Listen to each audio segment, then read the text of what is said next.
Hi friends, Pollachi to Dharapuram main ரோட்டுக்கு மிக அருகில் பூசாரிப்பட்டி பகுதியில் ஒரு அருமையான நிலம் விற்பனைக்கு வந்திருக்கு. மொத்தம் 1 ஏக்கர் 30 சென்ட் காலி நிலம். விவசாயம் செய்யவோ அல்லது ஃபார்ம் ஹவுஸ் அமைக்கவோ இது ரொம்பவே ஏற்ற இடம். இந்த நிலத்துக்கு ஏற்கனவே இபி கனெக்ஷன் இருக்குது. நல்ல தண்ணீரை கொண்ட போர்வெல் வசதியும் இருக்குது. நிலத்துக்கு நேரடியாக போகிறதுக்கு நல்ல போக்குவரத்து பாதை வசதியும் தெளிவாக இருக்குது. இந்த 1 ஏக்கர் 30 சென்ட் நிலத்தோட மொத்த மதிப்பு 65 லட்சம் ரூபாய். Price negotiable.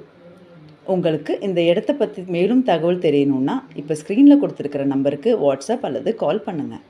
இந்த வீடியோ உங்களுக்கு பிடிச்சதுன்னா மறக்காமல் லைக், ஷேர், சப்ஸ்கிரைப் பண்ணுங்கள்.